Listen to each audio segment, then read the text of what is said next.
I guess you guys are just gonna get bumpy videos, vlogs, because I'm busy. And it is Thursday, March 18th, 2017, and I haven't been on an outside walk since, well, by myself in a long time. Been doing the treadmill or workout video, well, on YouTube recently, and I decided I wanted to get some sun, go for a stroll. I need to update you guys. And I recorded this morning, but it was totally off. I had my numbers wrong. So, with the proper numbers, this is my 37th week post-op VSG vertical sleeve gastrectomy surgery.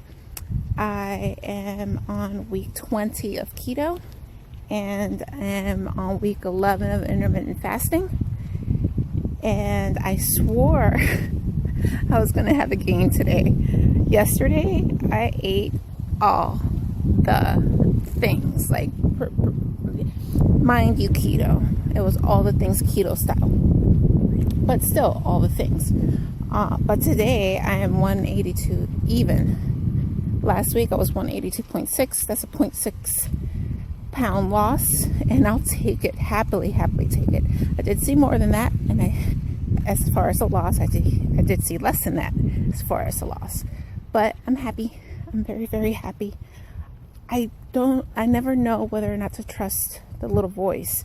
I am basically eating in an intuitive style, intermittent fasting until midday, noon, 1, 2, and then I eat. And then I have dinner.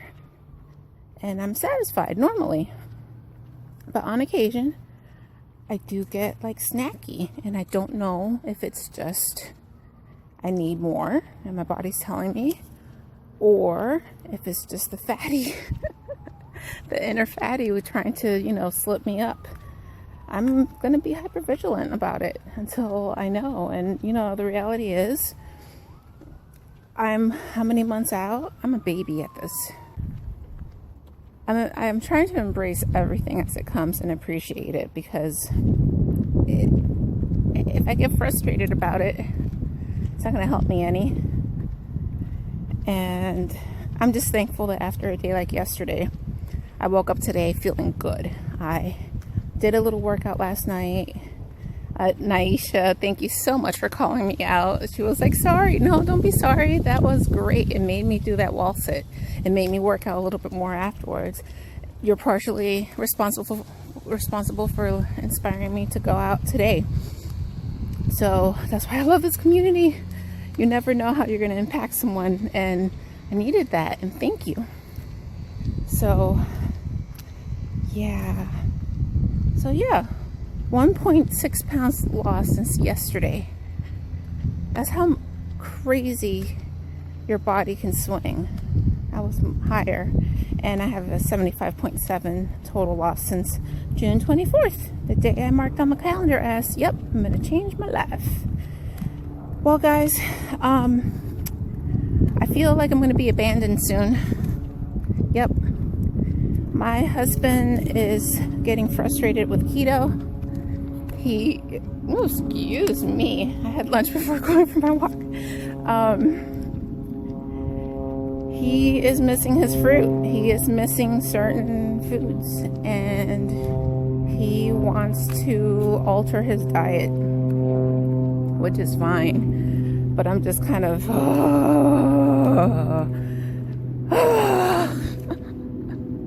for two reasons. One reason is not selfish. Well, it is selfish.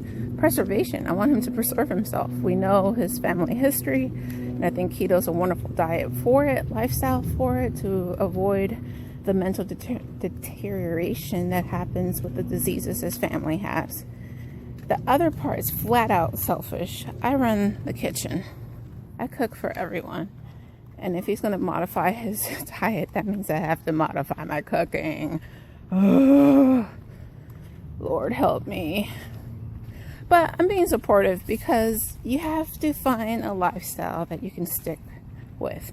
The lifestyle, I'm not saying you shouldn't feel pain, because if we all ate what we wanted to eat, well, that's why most of us had weight loss surgery, because we did do that for a while.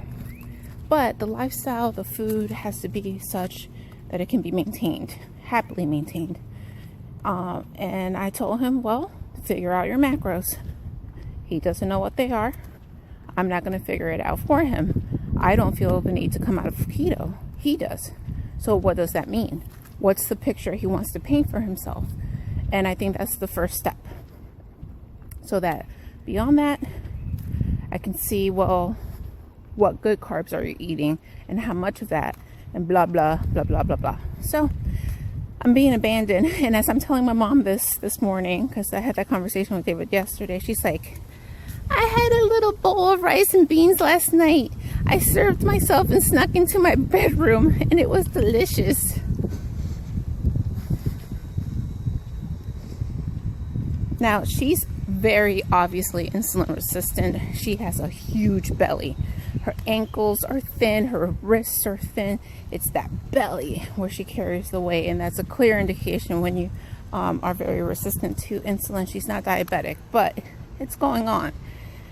I don't want her to come off keto. However, I guess I'm going to shift her more towards whatever David does, and then have, I guess, her and David on about the same meal plan, with a little bit difference for the boys, because both boys are in that phase that they don't like a lot of stuff. They're picky. I cannot wait until they're a little bit older and it's just like, you know what, that cute face doesn't work. Eat what's in front of you. Plus grandma gives in. Oh, it's a battle. It's a battle. And then David did mention that he wanted to go back towards more a vegetarian or pescatarian lifestyle, which is like, okay. What annoys me about that is that he still expects that protein section of the dish by some sort of meat replacement or fish or egg. I don't know. When I was vegetarian, I didn't seek out that specific veggie meat or fill in the blank spot. It was as if I'm eating a big thing of vegetables and it was balanced. That's the meal. I don't need that pseudo meat. It's good. I would eat it, but it didn't have to be every meal. I don't know. We have things to figure out. So to everyone in Portland for WLSFA this weekend, that's Weight Loss Surgery Federation of America, I believe.